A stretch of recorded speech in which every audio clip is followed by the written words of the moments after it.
So, my disassociation and my spiritual disconnection from the EFF was when it came into contact with government and part of its leaders at the most senior level wanted to just continue with the corruption of tenders in the municipalities. Okay. Yeah. And I said that some of you were accused of these things when we were young elsewhere. And this is what you want to do, and then you brag about it.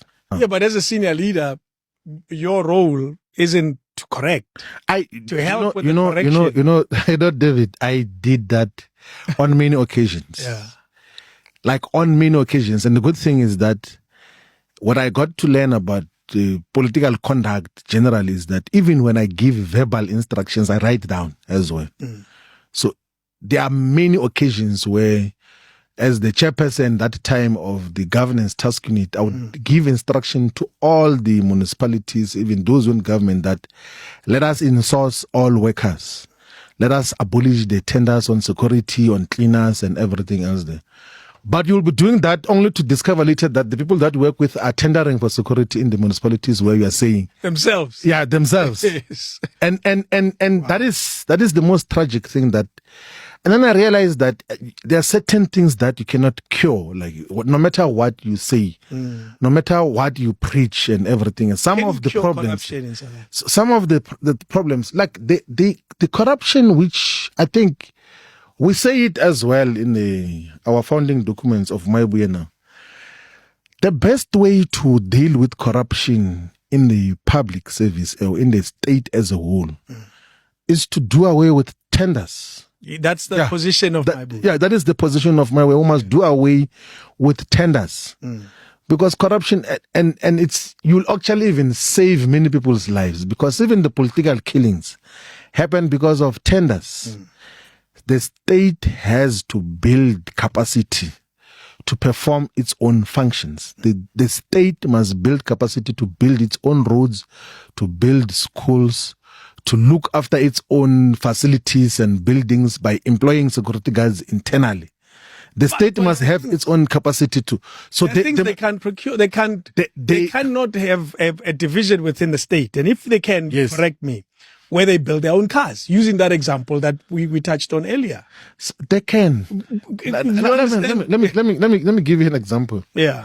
Do you know South Africa for years has been owning Denel, by the way, which builds army vehicles. Yes, and what is that? And Roy Flak. Yes. Like building fighter machines. Yeah. Highly sophisticated. A Roy Flak is way too sophisticated than a motor vehicle. Yeah, it's way too sophisticated. Okay. And I concede. Yeah, so the state has got capacity to do far much more sophisticated things. So the state has to build its own capacity. Meaning that perform. The state... And by the way, if you were to go closer to the Council of Scientific and Industrial, CSIR in South Africa, and check some of the innovations that they have, amazing. They are far much more advanced. So South Africa was supposed to be far ahead of many countries in the world in terms of industrial innovation and industrialization as well. Remember during COVID as well, they manufactured that air machine. What was it called? I forgot. Yes. Yeah, that machine which was helping people to breathe much more easier. And some of the European countries bought from the manufactured products that came from South Africa. So South Africa has got far much more advanced capacity to perform its own functions. But you have got people who go into government with the mentality of wanting to get rich quicker or die trying to do so. So that is the biggest problem that we're confronted with. And we can systematically and systemically uproot corruption if we're to build internal state capacity for the state to perform its own functions. But also that would empower as many people as possible. I mean, like and do you know during the consultation process, mostly in the rural areas, the people, mostly the elders who came to give input, they were raising that point very firmly. And unfortunately, they were even giving examples of how the Bantustan governments used to operate. because the Bantustan governments had internal capacity in Kwandebele, in Venda and Bophuthatswana, like in terms of response to the local needs, in terms of service to the people, in terms of public infrastructure. Bantustans were far much better than what the local state is doing now.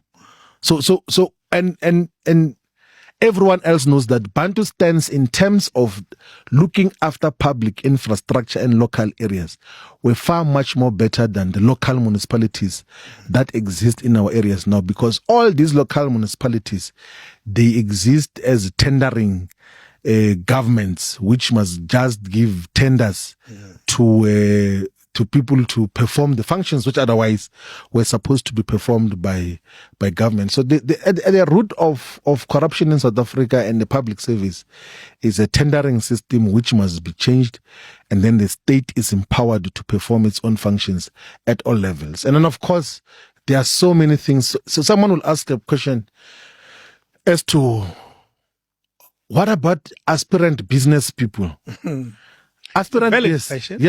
So aspirant business people must be given industrial subsidies to go into industry to manufacture goods and products.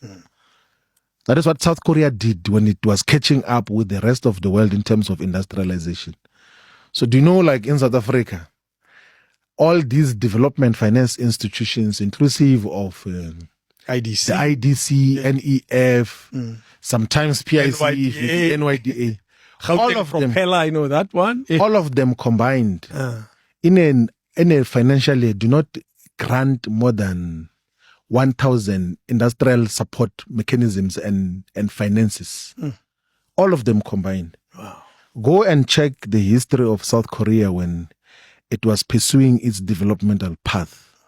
Annually, it was giving developmental finance not to less than 30,000 startups, which got, and they knew that because the startups, some will fail, but those that succeed will create jobs, will quantitatively and qualitatively expand the economy of their own country. But in South Africa, we do not have that. If anything, industrial subsidization, particularly of innovators in South Africa and those who want to enter into new industries, is almost non-existent. So if those who want to go into business, government should provide a package of industrial support mechanism and system so that they thrive there, not through tenders, because the current system, majority of the people who are tendering are not even business people. Like, find a person who, the only thing that is business about them is the business card. They don't have an office. They don't even have a spade or one gardening tool, but will be given a contract to build a road. And they don't even know where the building will get it. Having seen more than us average people, how do they get these things? So, do you know the unfortunate reality in South African tendering system is that because, of course, the procurement laws, whether it's the Municipal Finance Management Act or the Public Finance Management Act, the procurement law says that the major determinant of who gets the tender is price. Right? So the cheapest. So majority, the cheapest. Yes. So majority of the tenderers, they work with supply chain staff who receive the documents. Okay. So on the closing date, they say, no, that's fine. Leave the pricing part open. I will price it for you. Then they receive documents. But that's not allowed. It's not allowed. Yeah. Yes, it's not allowed. Yeah. So they receive documents from everyone all else. bidders. And then they just price it 1,000 rand cheaper. And then they claim that they've got capacity, and then they claim capacities of established white companies that so and so is going to partner with me to build a road and everything. But that has no profit, though, is it? If you are the cheapest amongst all bidders, even those that submitted correctly, yes, you can be profitable. Yes. So how do you make money from that? So this is what happens. And then government, whether a municipality or provincial government, pays the establishment money into the company that won the tender. And then if they pay 10 million, it then takes 4 million rand to go and buy a Range Rover. And then how do they deliver on the... That explains the fact that majority of roads that were built by this tendering system are no longer existing after 5 years or even less period. Like majority So of the infrastructure, the quality is compromised because you cannot be able to keep up to that if you want to compete with the Range Rovers and all of these things that they buy to appear relevant in terms of they celebrate the tenders being awarded. Show me these people who are in business who can say that look at the project that I've completed. Let us shine that this is what I've completed. I've delivered. Let's shine on the project, not on the cars. not on the cars. Yes. On the cars and the alcohol which they buy in the clubs and everything else, that they will shine about that. But let us be shown the project that they got to do. The system doesn't work at all. And the system has to be fundamentally reconfigured. And the state builds internal capacity to rather pay the engineers and project managers unreasonable levels of salaries. But that is the route that we should take to make sure that the state has got its own capacity to perform its own functions than this tendering system, which is perennially and inherently corrupt. It's almost impossible. My suspicion or my prediction out of practical observation is that more than 99% of tenders, they are issued on the backdrop or on the background of a bribe being paid or promised. Bribe paid or promised? Yes. Because it may not be paid, after it's promised. And that is how it is. And municipal officials, but then it means it's not political. What Floyd Shivambu is saying, it is nothing new. It is not something new, especially to people who have been observing South African politics for quite some time, and people who, of course, are not blind loyalists to individuals. They will know the relationship between Julius Malema and tenders in this country. They will know that Julius Malema made his money through the tendering. Remember when Blade Nzimande coined what the term that is now known as the tenderpreneurs? In case you guys did not know, it is Blade Nzimande, who at the time was the General Secretary of the South African Communist Party, who coined the term tenderpreneur, referring to the people who solely do tenders as a way of business, meaning people who have not ventured into other things as part of business, but focus solely on tenders. And Julius Malema is one of the people who are at the forefront of that cabal that is known as tenderpreneurs. The reason that Julius Malema got into trouble with SARS and other law enforcement agencies, it is because of his involvement in the tenders. And remember how they would eventually collapse the provincial government of Limpopo. If you guys don't know that at some point, the whole provincial government of Limpopo had to be put under administration, meaning national government had to take over provincial government, meaning the departments in Limpopo. Because government had collapsed through the milking of the state by tenderpreneurs. And Julius Malema, Castle Matale, because Castle Matale at the time, who by the way is a huge friend, Castle Matale is friends with Julius Malema. So Castle Matale at the time was the premier of Limpopo and of course the ANC's provincial chairperson. When Julius Malema and Castle Matale and them collapsed the government of Limpopo. So that's how Julius Malema was able to live the lavish and luxurious lifestyle that Julius Malema started living back there. Because at the time, Julius Malema was only earning 25,000 rands per month as the ANC Youth League president. But he was wearing a 500,000 watch, he was living in Sandton and all those things. That's because he was making money through the tenders.